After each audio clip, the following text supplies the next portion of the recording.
안녕하세요. 포르모사 링크 진행자 손전홍입니다. 지난 포르모사 링크에선 2026년 제7회 타항상, 지속가능 발전상, 생물제약학상 수상자에 대해 알아보는 시간을 가졌습니다. 지난주에 이어서 오늘은 제7회 타항상 한학상 수상의 영예를 아는 인물은 누구이며 그의 업적이 인류의 내일을 어떻게 바꾸게 될지 수상자를 집중 조명해 볼까 합니다. 보통 한학이라고 하면 단순히 한자를 연구하는 좁은 의미로 생각하기 쉬운데 타항상 한학상에서 이해하는 한학의 영역은 그 범위가 정말 넓습니다. 중국과 관련된 학문 전반을 아우르는 넓은 의미의 한학을 뜻하기 때문인데요. 인류의 오래된 생각을 들여다보는 사상과 역사에서부터 시작해 문자, 언어, 고고학, 철학, 종교, 그리고 문학과 예술 이론에 이르기까지 인류 문명을 다루는 모든 인문학 분야가 타항상 한학상에 포함됩니다. 다만 시나 소설을 쓰는 예술 창작 활동은 제외되지만요. 어쨌든 타항상 한학상은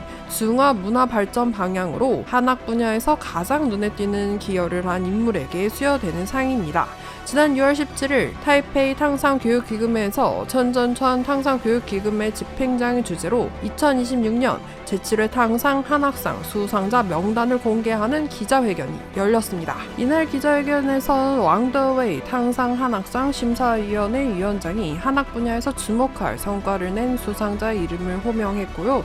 뒤를 이어 황수민 중앙연구원 펠로우가 수상자가 걸어온 연구 여정과 인류 문화에 미친 실질적인 공헌을 알기 쉽게 설명해 주었습니다. 我非常的荣幸在此宣布唐奖第7届汉学奖授予葛兆光教授。 올해 제7회 탕상 한학상의 영예는요, 전통적인 중국 중심의 시각을 깨고 동아시아를 통해 중국을 바라보는 새로운 패러다임을 제시한 거자광 중국 푸단대 역사학과 교수에게 돌아갔습니다. 이번 수상이 더욱 값진 건 거자광 교수가 중국 본토에서 태어나 중국에서 교육을 받고 평생의 학술 커리어까지 중국 국내에서 완성한 순수 중국 출신 학자이기 때문입니다.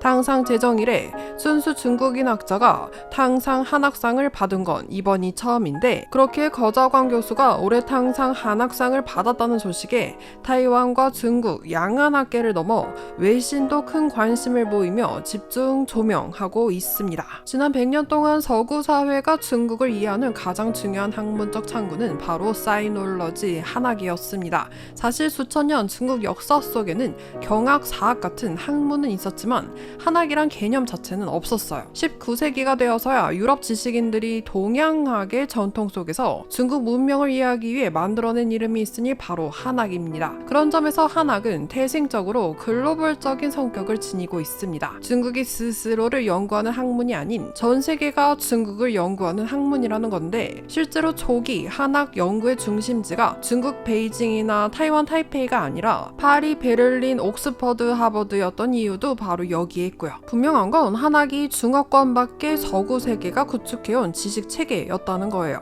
하지만 역사의 수레바퀴는 굴러 19세기엔 연구 대상이었던 중국이 20세기엔 스스로 연구자가 되었고요. 마침내 21세기에 이르러서는 새로운 지식을 생산하는 중요한 참여자가 되었습니다. 이곳이 바로 우리가 올해 탕상 한학상 수상자인 거자광 교수의 수상에 주목해야 하는 이유이기도 합니다. 왕더웨이 탕상 한학상 심사위원회 위원장은 거자광 교수의 중국 고대 사상 학술 연구는 초기 선종과 도교, 철학 사상사 연구부터 최근 무엇이 중국인가 라는 시리즈 토론에 이르기까지 매 순간 독보적인 통찰을 보여주었다.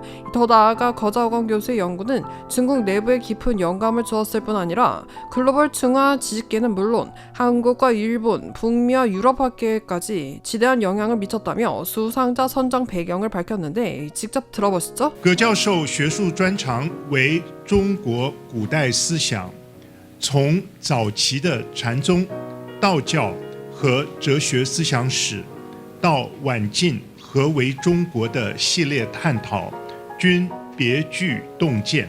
其学术成就不仅在中国启发深远，更影响全球华文知识圈，乃至日、韩、北美、欧洲等学界。谢谢。 순수 중국인 출신 학자로 첫 항상 한학상의 영예를 하는 거자오광 교수의 삶은 그 자체로 한 편의 드라마 같습니다. 거자오광 교수는 1950년 중국 푸젠에서 태어나 청년 시절 중국 역사를 4000년 후퇴시켰다는 문화 대혁명을 직접 겪었습니다. 이 시기 거자오광 교수는 괴이저 묘강에서 노동의 시간을 보냈고요. 묘강에서 보낸 청년 시절의 혹독한 경험은 거자오광 교수가 훗날 사회의 가장 낮은 곳에 있는 취약계층 사회와 소수민족의 삶에 깊은 관심을 두게 만드는 결정적인 계기가 됩니다. 남들보다 한참 늦은 27 나이가 되어서야 베이징대에 입학해 중문학과 학사와 석사 학위를 마친 거자오광 교수는 베이징 칭화대 역사학과 교수를 거쳐 현재는 푸단대 역사학과 교수로 연구, 교육하며 후학 양성에 힘쓰고 있습니다. 이미 국내외 유수의 학술상을 휩쓸며 독보적인 연구 성과를 쌓아온 거자오광 교수, 수많은 시련을 학문적 자양분으로 삼아 현대 한학 연구의 위대한 이정표를 세운 거자오광 교수는요, 이번 항상 한학상 수상을 통해 한학을 대표하고 대변하는 한학자로서 한학계에서 독보적인 위치를 점하게 됐습니다. 거자오광 교수의 연구는 중국 사상사를 비롯해 종교사 그리고 문헌학에 이르기까지 경계가 없을 정도로 다채롭고 또 광활한데요. 그 중에서도 중국 사상사 연구에 남긴 거자오광 교수님의 발자취는 학계에서 압도적인 찬사를 받고 있습니다. 올해 항상 한학상을 받기까지 거자오광 교수님의 학술 연구 과정과 업적을 소개한 중앙연구원 펠로우 왕수민 국립칭화대 인류학연구원 교수님은 거자오광 교수의 학술 활동 전반기를 대표하는 부류의 명작으로 중국 사상사를 꼽았습니다. 왕수민 교수님에 따르면 거자오광 교수는 자신의 저서 중국 사상사를 통해 학계 3가지 패러다임의 전환을 과감하게 던졌는데, 첫째는 중심에서 변방으로의 전환, 둘째는 소수 경전에서 일반적인 문헌으로의 전환, 그리고 마지막 셋째는 엘리트 집단의 사상에서 서민의 생활관념으로의 전환인데, 이 그동안 역사의 주류에서 소외됐던 일반 대중들의 상식과 지식 그리고 문화를 연구 프레임 안에 넣어 전통적인 사상사가 쳐놓았던 단단한 울타리를 완전히 허물어뜨렸습니다. 때문에 이 책은 완전히 새로운 집필 방식을 통해 중국 사상사에서 이야기하는 내용의 가닥을 획기적으로 확장했다는 평가를 받고 있습니다. 여기서 끝이 아닙니다. 거자오광 교수는 최근 몇 년간 중국이란 개념이 역사적으로 어떻게 형성되고 구축되었는가에 연구 초점을 맞춰 왔는데, 그 결과물이 바로 우리가 아는 택자 중국, 무엇이 중국인가, 그리고 역사 중국의 안과 박 같은 거자오광 교수님의 역작들입니다. 여기서 주목해야 할 점은 거자오광 교수님만의 독창적인 연구 방법론이에요. 거자오광 교수는 중국 내부의 문헌 기록에만 의존하던 기존의 방식에서 완전히 벗어나 한국, 베트남 등등 중국 바깥의 역사 문헌을 샅샅이 파고들며 이른바 주변에서 중국을 바라보는 새로운 시각을 개척했습니다. 중국이 주변 지역과 어떻게 서로 영향을 주고받으며 오늘날의 모습을 갖추게 되었는지 다각도로 깊이 있게 분석한 거자오광 교수의 연구는 최근 국제사학계에 큰 파장을 일으키며 주변에서 중국을 바라보는 관점의 연구 방법론으로 연구하도록 영감을 주고 있습니다. 끝으로 황수민 중앙연구원 펠로우는 거자오광 교수가 한학에 기여한 가장 큰 업적으로 학문의 벽을 완벽히 허물어뜨린 점을 꼽았습니다. 황수민 중앙연구원 펠로우에 따르면 현재 거자오광 교수님의 수많은 저서는 영어, 한국어뿐 아니라 독일어와 프랑스어 등 전 세계 다양한 언어로 번역돼 세계인들에게 읽히고 있습니다. 덕분에 중국의 사상과 문화를 바라보는 국제사회 인식을 완전히 재창조한 것을 넘어 이제 거자오광 교수님의 학문적 행보는 미래를 이끌어갈 젊은 세대 학자들에게 학문의 경계를 뛰어넘는 새로운 길을 활짝 열어주고 있습니다.